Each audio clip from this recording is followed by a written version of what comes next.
Hello friends, मैं हूं पूनम और पूनम्स किचन में आपका बहुत बहुत स्वागत है। आज का वीडियो सिर्फ पालक पनीर की रेसिपी के बारे में नहीं है। आज मैं आपके साथ शेयर करूंगी कुछ dos and don'ts. Palak paneer बनाते समय क्या करें और क्या बिल्कुल ना करें ताकि बढ़िया सा टेस्टी लाजवाब पालक पनीर बने और उसमें कड़वाहट ना हो, ना ही हो कच्ची पालक का स्वाद। पालक हो स्मूथ, ऐसा ना हो कि पालक अलग है और उसका पानी अलग हो रहा है। सब्जी का रंग भी बढ़िया सा हो। कई बार होता है ना कि ब्लैकिश ग्रीन हो जाती है, बहुत ही डार्क अजीब सा कलर हो जाता है, ना देखने का मन करता है ना खाने का। तो चलिए फिर देखते हैं कि क्या करना है और क्या बिल्कुल नहीं करना पालक पनीर बनाते हुए। सबसे पहले पालक को रेडी करते हैं। यहाँ मेरे पास है पालक के पत्ते, वज़न में है 300 ग्राम। और जहाँ तक हो सके पत्ते छोटे हों तो उसमें कड़वाहट कम रहेगी। और जब पत्ते चुनें आप पालक के तो उसकी स्टेम कम से कम लें। अगर डंडी मोटी रहेगी तो उसे कुक होने में भी ज़्यादा टाइम लगेगा और ओवर कुकिंग की वजह से पालक हो जाती है कड़वी। इन पत्तों को मैं बहुत ही अच्छी तरह से धो चुकी हूँ। अब इन्हें करना है क्विक बॉइल्ड। उसके लिए मैंने यहाँ पर पैन में ऑलरेडी पानी चढ़ा दिया है उबलने के लिए। देखिए खूब तेज़ खौल रहा है। पानी जल्दी उबल जाए इसलिए मैंने ढक्कन लगा कर रखा था। इस पानी में मैं डालूँगी 1 बड़ा चम्मच नमक का। यह एक टिप है पालक का रंग बरकरार रखने के लिए कि आप नमक वाले पानी में बॉईल करें। इसमें मैं डालूंगी थोड़ी सी पालक। सारी पालक इकट्ठी बॉईल नहीं करनी। खूब सारी पालक डाल दी तो पानी का टेम्परेचर एकदम से कम हो जाएगा और फिर दोबारा से उबलने में टाइम लगेगा पानी को। और इतनी देर पालक अगर पानी में पड़ी रहेगी तो उसके न्यूट्रिएंट्स भी लूज़ होंगे और कलर भी लूज़ होगा। अब एक काम जो कि नहीं करना पालक उबालते टाइम, इसे ढकना नहीं है। पालक को पानी में उबालते टाइम निकलती हैं कुछ गैसेस जो कि अगर हवा में निकल जाएँ तो बेहतर है। पालक में हमें पता है बहुत सारे न्यूट्रिएंट्स होते हैं, iron, magnesium, calcium, folate, vitamin A, vitamin C. बहुत ही हेल्दी सब्जी है, लेकिन इसमें एक एंटी न्यूट्रिएंट भी होता है। एंटी न्यूट्रिएंट यानी कि न्यूट्रिएंट का उल्टा, और वह है ऑक्सैलिक एसिड। इसी एसिड की वजह से पालक में कड़वाहट भी आती है। पालक को कुक करते टाइम हमारी कोशिश होती है कि कुछ ऑक्सैलिक एसिड तो इस तरह से पानी में ही निकल जाए। पालक को बस तेज़ हीट पर 2 मिनट के लिए बॉईल करेंगे और फिर निकाल लेंगे। पालक को बहुत ज़्यादा देर तक बॉईल नहीं कर सकते, नहीं तो ऑक्सैलिक एसिड के साथ साथ पालक के न्यूट्रिएंट्स भी सारे पानी में चले जाएंगे। 2 मिनट हो गए हैं पालक को उबलते हुए। मैं इसे अभी एक खाली बोल में निकाल रही हूँ, लेकिन थोड़े से बड़े बोल में, ताकि पालक जल्दी से ठंडी हो जाए। अब अगर आप ध्यान दें तो मैं इसे गर्म पानी से निकाल कर ठंडे पानी में नहीं डाल रही, ना नॉर्मल पानी में ना बर्फ़ वाले पानी में, बस एक खाली बोल में निकाल रही हूँ। इस रेसिपी में हमें सिर्फ क्विक बॉयल की ज़रूरत होती है, हमें ब्लांच करने की ज़रूरत नहीं है, ठंडे पानी में ज़रूरत डालने की ज़रूरत नहीं है। कुछ रेसिपीज़ जैसे कि सैलेड्स या स्टर फ्राई के लिए जब पालक उबालते हैं तो उसे ठंडे पानी में डाला जाता है ताकि उसकी कुकिंग वहीं पे रुक जाए और कलर भी मेंटेन रहे। लेकिन अभी पालक पनीर की रेसिपी के लिए तो हमने अभी पालक को और कुक करना ही है। अभी पालक मसालों के साथ और कुक होने वाली है। अभी ठंडे पानी में डालकर कुकिंग रोकने का कोई फ़ायदा नहीं। अगर आप हाथ के हाथ तड़का नहीं लगाने वाले तब आप इसे ठंडे पानी में डालकर इसकी कुकिंग रोक लें। यहाँ पालक का 2nd बैच भी बॉईल हो गया, इसे निकाल लूँगी। टोटल 3 बैचेस में मैं इसे बॉईल कर रही हूँ। ये 3rd बैच भी हो गया बॉईल। जितनी देर में एक बैच बॉईल होता है आप कुछ ना कुछ और तैयारी भी कर सकते हैं तड़के की। अब लगाते हैं तड़का। उसके लिए मैंने यहाँ पर एक पैन चढ़ा दिया है गैस पर मीडियम हीट पर, और पैन गर्म होने पर इसमें डालूँगी मैं लगभग 2 बड़े चम्मच तेल। अब ये रेसिपी है बहुत ही सिंपल, बहुत कम इंग्रेडिएंट्स डलते हैं, लेकिन बस जो डूज और डोंट्स मैं बता रही हूँ उसका ध्यान रखिएगा। इसके तड़के के लिए एक छोटा सा प्याज काट रही हूँ, ऑलमोस्ट 100 ग्राम्स का है ये प्याज। किसी भी सब्जी में अगर तड़का भी बहुत सारा हो जाए तो वह भी सब्जी को कड़वा कर सकता है। तेल गर्म होने पे इसमें डालूंगी मैं 1 छोटा चम्मच साबुत जीरा। जीरा रेसिपी में बाद में भी डाला जा सकता है, मैं आपको बताऊंगी कब। जीरा चटकने लगेगा तो इसमें डाल दूंगी कटा हुआ प्याज और इसे अब चलाते हुए सौटे कर लूँगी। यहाँ जो उबली हुई पालक पड़ी है उसे भी उलट पलट कर दूँगी ताकि फटाफट से ठंडी हो जाए। प्याज को भी भूनते हुए 1 मिनट हुआ है। इसमें मैं मिला रही हूँ 1 बड़ा चम्मच अदरक लहसुन का पेस्ट। आप चाहें तो अदरक लहसुन बारीक बारीक काट कर भी डाल सकते हैं। इसे भी प्याज के साथ ही फ्राई कर लूँगी। प्याज भूनते हुए अभी 2 मिनट ही हुए हैं तो मैं इसमें डाल रही हूँ 1 छोटा चम्मच बेसन। बेसन भी अब प्याज और अदरक लहसुन के साथ ही सौटे हो जाएगा। बेसन डालने से ये इंश्योर हो जाएगा कि हमारे पालक पनीर में जो पालक है वह पानी अलग और पालक अलग नहीं है, बिल्कुल एक स्मूथ कंसिस्टेंसी हो जाएगी पालक की। तड़के के लिए मैं एक ये छोटा सा टमाटर ले रही हूँ, ये भी 100 ग्राम के करीब ही है। इसे भी मैं रफली चॉप कर लूँगी।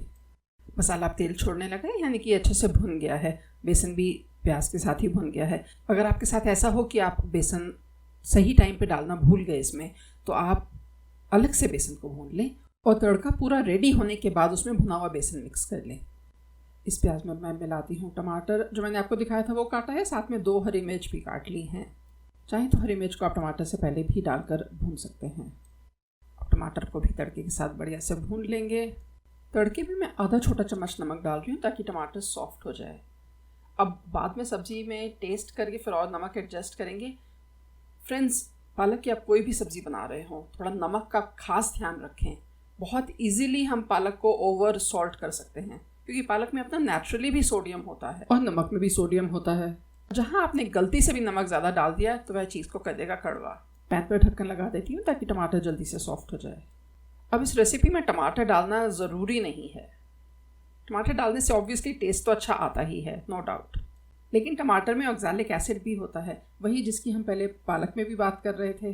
अब जैसे इस रेसिपी में हम थोड़ा सा टमाटर डाल रहे हैं तो इतना चलता है।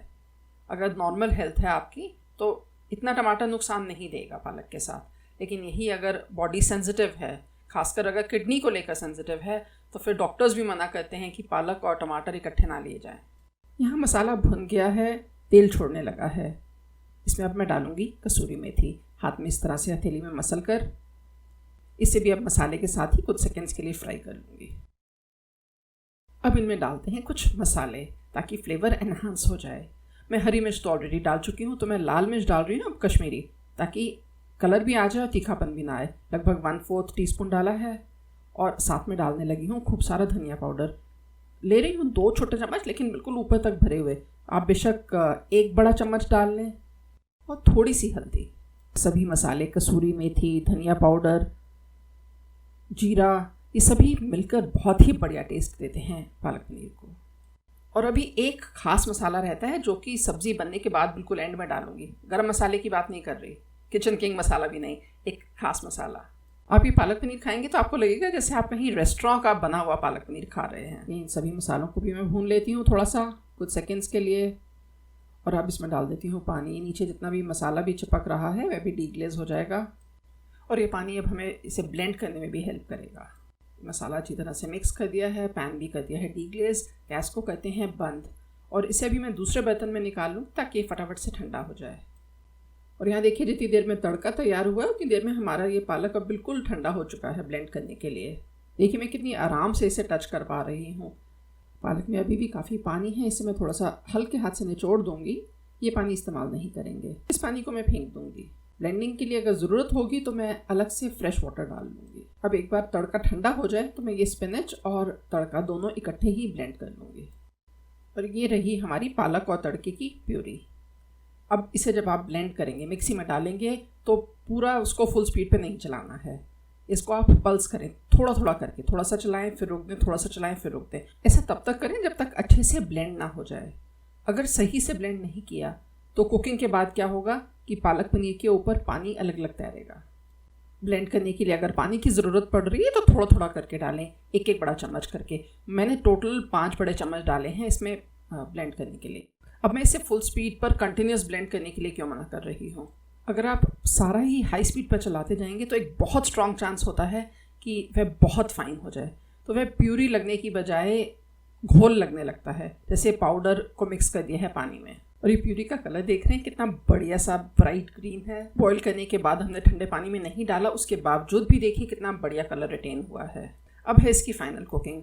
यहाँ मैंने वही पैन दोबारा से चढ़ा दिया है साफ़ करके। गैस को ऑन कर रही हूँ मीडियम पर। पैन गर्म होने पर डालूंगी इसमें 1 बड़े चम्मच जितना देसी घी। अब वैसे तो घी इस टाइम पर डालना ऑप्शनल है, आप सीधा प्यूरी को ही कुक कर सकते हैं, लेकिन अगर बढ़िया सा टेस्ट चाहते हैं तो घी ज़रूर डालें।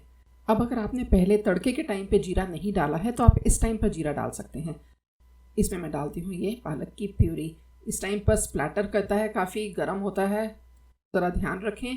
हीट को मैंने अब बिल्कुल लो पर कर दिया है ताकि ये कम उछले। एक्चुअली मुझे इस टाइम पर अभी एक बड़ा पैन ले लेना चाहिए था, मैंने वही छोटे में ही कंटिन्यू कर लिया है। अभी पालक चाहे हम बॉईल कर चुके हैं, लेकिन अगर आप अभी इसे टेस्ट करेंगे तो आपको इसमें कच्चेपन का स्वाद आएगा।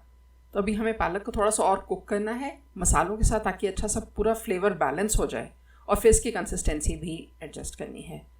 जिस जार में मैंने ब्लेंड किया था पालक, उसी में ही मैंने पानी डालकर उसे रिंस कर लिया है। लगभग 150 मिलीलीटर पानी है, 150 ml। अगर हमने इस टाइम पर ठीक से नहीं पकाया पालक को तो फिर पालक पनीर में कच्चेपन का स्वाद आएगा। मैं गैस को अब दोबारा से मीडियम पर कर देती हूँ ताकि इसमें उबाला आ जाए। मैंने पूरे पानी को ही अच्छी तरह से मिक्स कर दिया है प्यूरी के साथ। स्टील का पैन है तो मैं इसे बराबर चलाती भी रहूँगी, और पैन के वॉल्स पर भी जो लग रही है पालक उसे भी साथ साथ मिक्स करते जाएं। अगर वॉल पे लगी रह गई तो वहीं पर सूख जाएगी और पालक काली हो जाएगी। सूखने के बाद पालक काली हो जाएगी, ये ध्यान रखें। अगर बाय चांस पैन की वॉल्स पर पालक सूख जाती है, काली पड़ गई है, तो फिर उसे बाकी पालक के साग के साथ मिक्स ना करें। अब यहाँ देखिए इसमें उबाला भी आ गया है। अब मैं हीट को कर देती हूँ लो और मीडियम के बीच में, और इसे बराबर चलाते हुए कुक कर दूँगी। इसे कुक करते हुए 6 मिनट हुए हैं और अब देखिए ऊपर तेल आना शुरू हो गया है। अब मिलाते हैं फाइनल मसाले। 1/3 छोटा चम्मच डाल रही हूँ गरम मसाला। ज़्यादा गरम मसाला बिल्कुल नहीं डालना। डालेंगे एक खास मसाला जो कि ज़रूर डालना है, वह है अमचूर पाउडर। आधे छोटे चम्मच से थोड़ा सा ज़्यादा डाल रही हूँ। अमचूर की खटाई पालक के कड़वेपन को काटेगी, वह कड़वापन जो कि ऑक्सैलिक एसिड की वजह से आता है। हमने कुछ तो पानी के साथ ड्रेन कर दिया था उबाल कर, लेकिन जो रह भी जाता है उसके कड़वेपन को अमचूर काट देगा। पालक के साग को सही से पकाना बहुत ज़रूरी है, नहीं तो पेट अपसेट हो सकता है, ब्लोटिंग हो सकती है, गैस बन सकती है। पालक हो गई है कुक। इसमें अब डालेंगे पनीर। मैं 50 ग्राम पनीर तो कद्दूकस करके डाल रही हूँ। इससे जो पालक का साग है वह बहुत ही क्रीमी हो जाता है। रेस्टोरेंट वाले इसमें क्रीम भी डालते हैं, फ्रेश क्रीम, लेकिन मैं क्रीम नहीं डाल रही हूँ। मैं इस तरह से ग्रेट करके डाल रही हूँ पनीर को। इसे करूँगी मिक्स, और ऑलमोस्ट 100 ग्राम्स के करीब मैंने पनीर को छोटे छोटे क्यूब्स में काट लिया है। घर का बना हुआ पनीर है तो इसे बिल्कुल पालक को खोने के बाद ही डाल रही हूँ, ये तो बहुत जल्दी मेल्ट हो जाता है। अगर आप मार्केट का पनीर यूज़ कर रहे हैं तो आप क्यूब्स को पालक के साथ थोड़ी देर कुक कर लें। इसे हल्के हाथ से अब कर लूँगी मिक्स, और अब इसे टेस्ट करते हैं नमक मसालों के लिए। और जब टेस्ट करूँगी तो साथ में पनीर का पीस भी टेस्ट करूँगी ताकि कंबाइंड फ्लेवर पता चले। इसमें मसाले तो भी हैं सारे परफेक्ट, बस नमक थोड़ा सा कम है। 1/4 छोटा चम्मच डाल रही हूँ। इसे भी मिक्स कर दूँगी। पालक पनीर है तैयार। मैंने गैस को कर दिया है बंद। अभी आप इसकी कंसिस्टेंसी देखिए, किस कंसिस्टेंसी पे गैस बंद कर रही हूँ। इसमें बेसन डाला हुआ है तो ये थोड़ा सा और गाढ़ा हो जाएगा पड़ा रहने के बाद, जब शेल्फ पे थोड़ी देर पड़ा रहेगा। और टेस्ट इसका बहुत ही बढ़िया आया है, और देखिए कलर में कोई कॉम्प्रोमाइज़ नहीं हुआ है, बढ़िया सा ब्राइट ग्रीन कलर है। अगर आप रेस्टोरेंट वालों की तरह इसमें फ्रेश क्रीम डालना चाहते हैं तो गैस बंद करने के बाद 2 बड़े चम्मच क्रीम डाल दें और थोड़ी देर बाद सर्व करें। इंजॉय करें घर में बना हुआ बिल्कुल रेस्टोरेंट ढाबे जैसा पालक पनीर। बहुत ही लजीज स्वाद है, बढ़िया सा रंग और क्रीमी टेक्सचर है। इसे सर्व करते टाइम चाहे तो ऊपर थोड़ा सा ग्रेटेड पनीर डाल दें, कद्दूकस किया हुआ पनीर, ये ऑप्शनल है। और चाहे तो थोड़ा सा देसी घी का तड़का लाल मिर्च के साथ, खड़ी लाल मिर्च के साथ भी डाल सकते हैं। अगर पहले देसी घी का नहीं लगाएं तो इस टाइम पर गार्निश में लगा सकते हैं। फ्रेंड्स, कैसी लगी आपको मेरी रेसिपी और डूज एंड डोंट्स जो मैंने बताए हैं? अगर आपको मेरा ये वीडियो पसंद आया है तो प्लीज़ याद से करें लाइक, कमेंट, शेयर और सब्सक्राइब। और सब्सक्राइब करते टाइम बेल आइकॉन ज़रूर क्लिक कीजिएगा ताकि फ्यूचर नोटिफिकेशंस सबसे पहले आपको मिले। आपसे जल्द ही मुलाकात होगी एक नए वीडियो के साथ। तब तक के लिए बाय।